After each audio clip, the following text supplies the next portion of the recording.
good, lovin', feel so numb. It had been 7 years since PartyNextDoor had performed in the Six. But one Thursday night last May, approximately 2,500 fans at History, the Toronto venue Drake, Party's OVO label boss, opened in partnership with Live Nation in 2021, welcomed him home to the city, feverishly chanting the lyrics to his beloved hits like "What's Good, Curious." SiriusXM Canada had tapped the singer, songwriter and producer to headline the free, sold-out PartyNextDoor Friends concert to celebrate its new 24/7 hip-hop and R&B channel, Mixtape, North, which highlights homegrown Canadian talent. And what better way to fete the country's brightest stars than by transforming History into a full-fledged OVO fest? Nearly all of the influential label's roster took the stage, and even Drake himself made a surprise appearance to perform his and Party's mid-2010s collaborations Recognize and Come and See Me. "I don't mean to put you on the spot or anything. I know you hate this the most," Drake said, chuckling, his arm wrapped around his introverted label mate. "I'm so grateful for you. I would not be the artist I am if it wasn't for you." Then, turning to the audience, "This is really my favorite artist in the world." PartyNextDoor Plays Billboard presents the stage at South by Southwest on March 14th. Get your tickets here. Over the last decade, Party, 30, established himself as an alternative R&B auteur who seduced listeners, and shaped his genre, with hazy, hypnotic auto-tuned vocal melodies, nocturnal trap production and carnal yet cognitive lyricism about what pleasures, and problems, the wee hours sometimes bring. And while that often added up to a late night, hedonistic vibe, his authentic, limber patois and dancehall-infused rhythms also gave his music an irresistible Caribbean flavor. Meanwhile, he established himself as one of pop music's most sought-out hitmakers, working in various roles behind the scenes with artists including Kanye West, Beyoncé, Jay-Z, Post Malone and Rihanna, the lattermost of whom he has made 2 Billboard Hot 100 Top 10 hits with, the 9-week number one work, featuring Drake, which he co-wrote and sang backup on, and DJ Khaled's 7-week No. 2 Wild Thoughts, which he co-wrote and produced, featuring Bryson Tiller. Some fans and critics have argued that his leaked reference tracks for those songs, where Party himself sings them, sound better than their final star-powered versions. He has written some of the biggest songs of our time, says his longtime manager and Range Media managing partner, Tyler Henry. He has contributed to work by some of the greatest artists. H is an artist himself. H is truly one of one. Henry first met Party in 2013 when he was the assistant road and tour manager for Drake, who had picked his latest OVO signee to support his Would You Like a Tour trek. Henry started managing him the following year, and Party remains a key part of the manager's roster, along with Wonder Girl, Half, Loshendrix and more. Yet even with his impressive resume, Party hasn't achieved the level of stardom many R&B fans expected him to when he helped record some of the defining pop hits of the 2010s, excelling behind the scenes but failing to fully step out from Drake's shadow. When asked about the pressure of being signed by such a colossal artist and ensuring his body of work can stand on its own, Party trails off.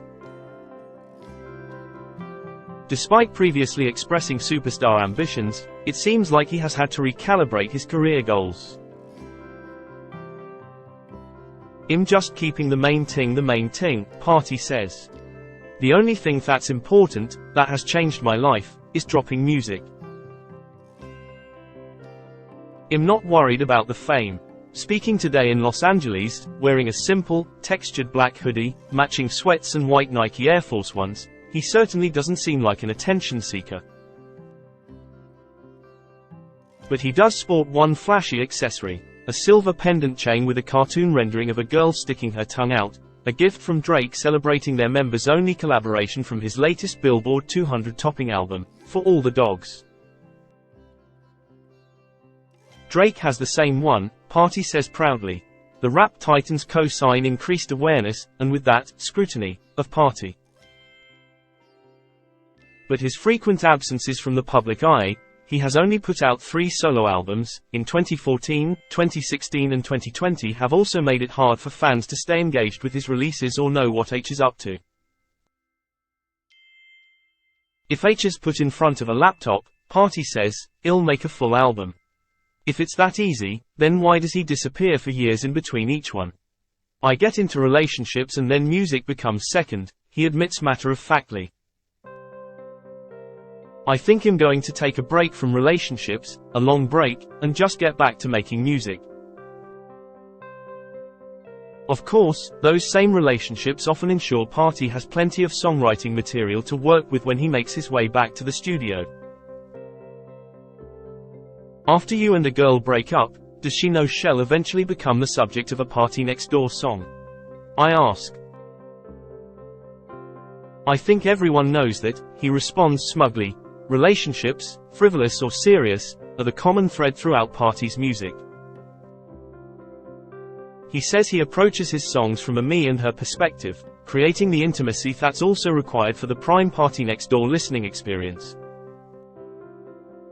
His solitary music resonated especially during the pandemic, and in October 2020, Party and his team appealed to lonely fans finding comfort in catalog music by dropping Party Pack, a set of 7 fan-favorite deep cuts that hadn't previously been available on digital service providers. Sometimes fans have unearthed his old songs themselves, thanks to a dance challenge. The sped-up version of Her Way from his 2014 debut album, PartyNextDoor 2, blew up on TikTok in 2023. Becoming the year's most popular TikTok song in Canada and 3rd most popular in the United States. And while he has continued to find new fans with the success of his older music, Party's song catalog increased from 645.8 million on-demand US streams, including user-generated content, in 2022 to 1.1 billion streams in 2023. According to Luminate, most successful artists can sit back, relax and rely on their fans to run up their catalog. Outside of the PartyNextDoor Friends Toronto show, Party has only performed at a handful of festivals, like Las Vegas Lovers Friends, and college shows since the pandemic's live music pause ended. But, as Henry explains it, those were just the prelude to Party's next act. We like to do a few each year to make sure we're fresh and in front of people's minds, he says. It keeps us sharp for when a moment like this album comes.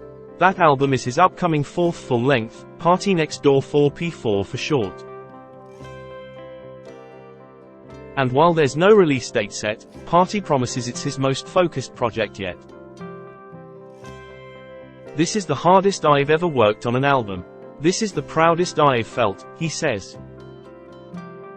I'm excited to grind even more for the next one. I'm in love with how hard you should work for it. Growing up in the moody Toronto suburb of Mississauga, the artist-born Jaron Anthony Braithwaite imagined himself as Armel, the student who sings Oh Happy Day in 1993's Sister Act 2, Back in the Habit. Following in the footsteps of his Jamaican mother, Party joined his church's choir and eventually moved up to a more advanced singing group within the church. I had a solo coming up, and I was so nervous. I was going to get my shush tee off just like that Sister Act movie. I was going to get my moment. But they just cut it, he says with a shrug. Instead of dwelling on the defeat, he dove deeper into his newfound passion. He soon became fascinated with boy bands like Backstreet Boys and NSYNC. But once I understood who I am in the world as a black man, I started really getting into black music, he says, citing Joe Decci and 112 as inspirations. I think Slim from 112 is part of the reason why I pitched up my music, because he sounded so young when he was getting older. Party questioned if being a dread-headed Jamaican guy from the Toronto suburbs meant he could be a real R&B singer. Real R&B is pretty.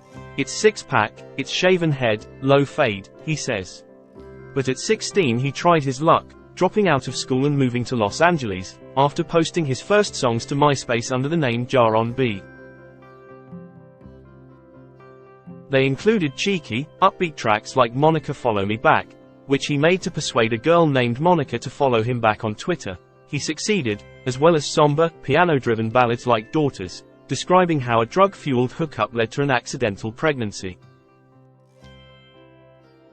Around that time, veteran AR executive Shalek Berry showed Daughters to Warner Chappell Music's Ryan Press, then senior director of AR, and now president of North America, who was immediately blown away by the intense storytelling. "After I heard that one song, I was like, I have to sign this kid," says Press, who did so in 2012. In 2016, Press helped Party establish his own joint venture with Warner Chappell called YAR Publishing Group, which still operates and currently houses G.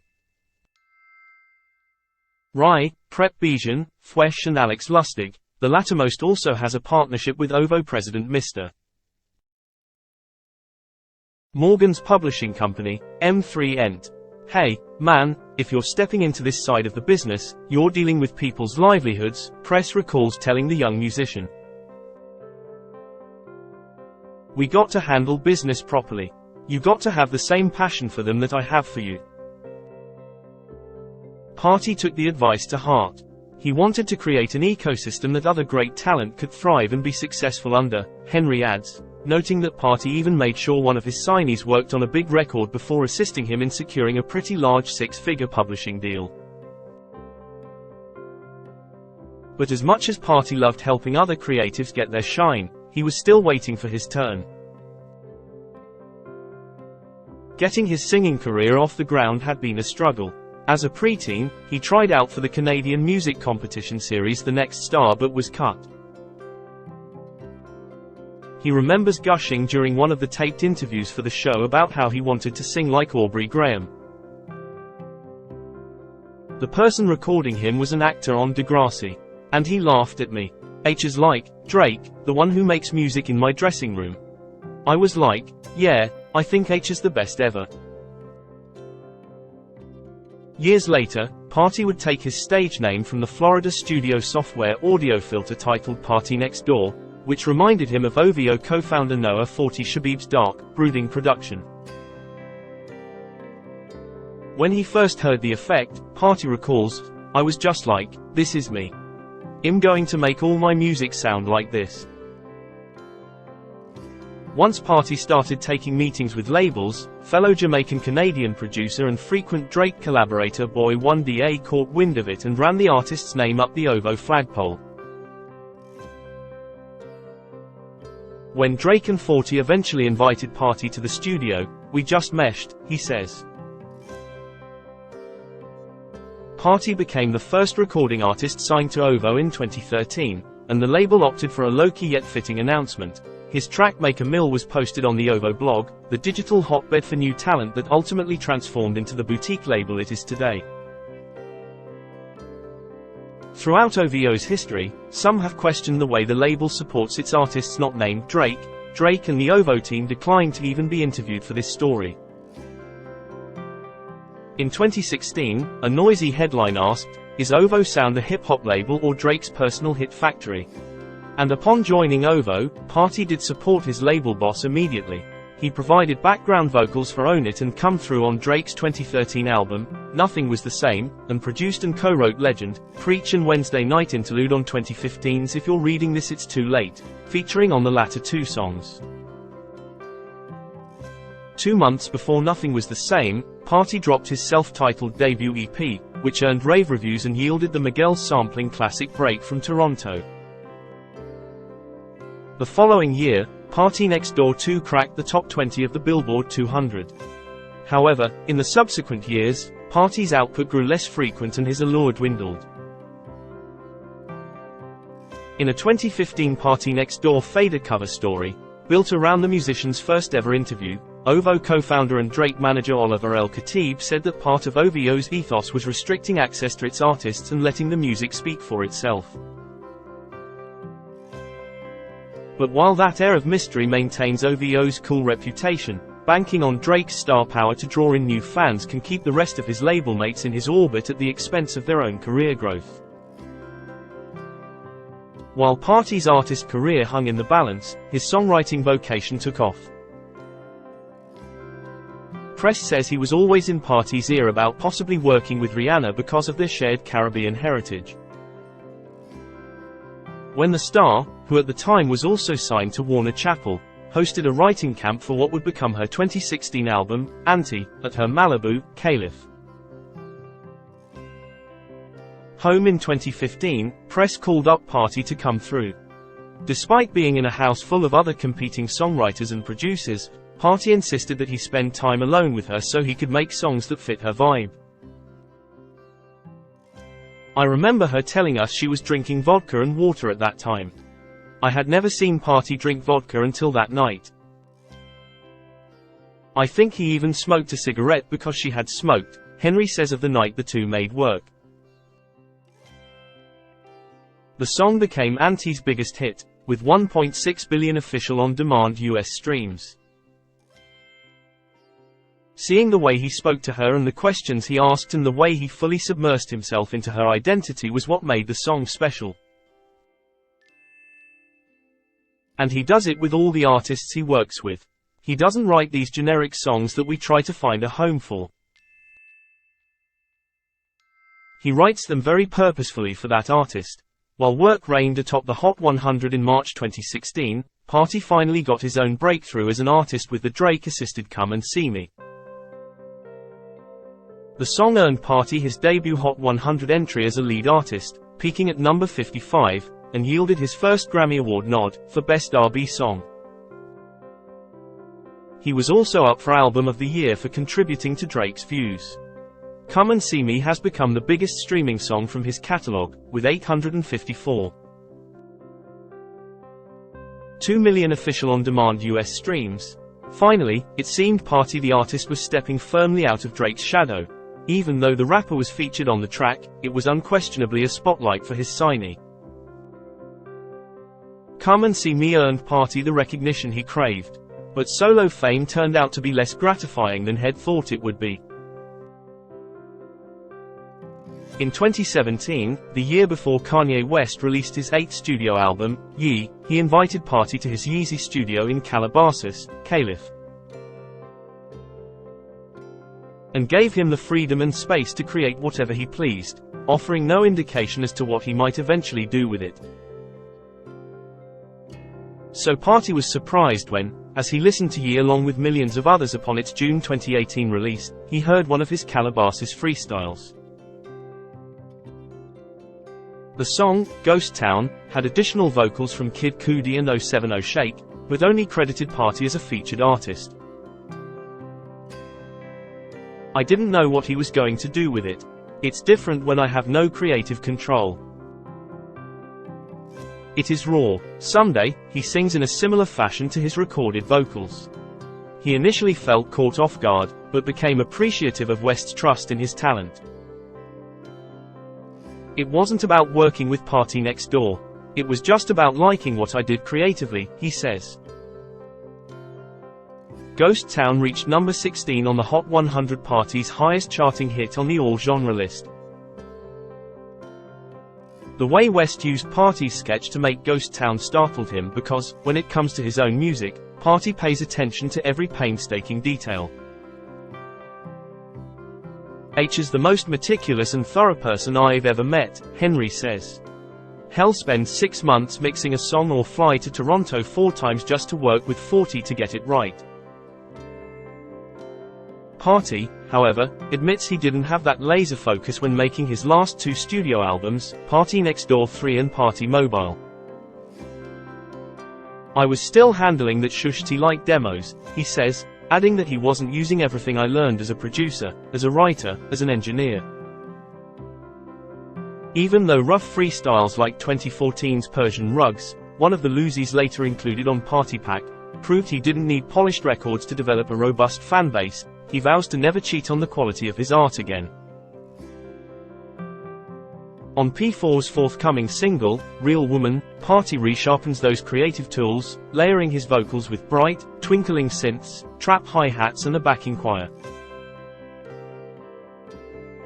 But considering his last single, Resentment, debuted in the top 10 of Hot R&B songs last July and fell off the chart after 3 weeks, it's unclear how much momentum Real Woman will build for this album cycle. Fortunately, he has plenty of performances in the coming months where he can perform the new material, including Rolling Loud California and, at the end of March, Sold Out, Australia's first modern R&B and soul festival, which will be held across 5 cities. I have so much anxiety before a show, but I always tell my manager, this is what I want to do for the rest of my life. I always forget that until I step on the stage, he says. Reconnecting with his fans live, and making sure the music he performs is of the highest possible quality, is, in the end, what fuels him, even if playing the part of a traditional megastar isn't a natural fit. I know Drake and people always tell me, bro, you have to come out more. I'm an introvert, I'm shy, he says. H is not active on social media either because he doesn't have the narcissism to believe people are personally invested in what H is posting. And anyway, he doesn't want to distract from what's important. I'm focused on making classic music.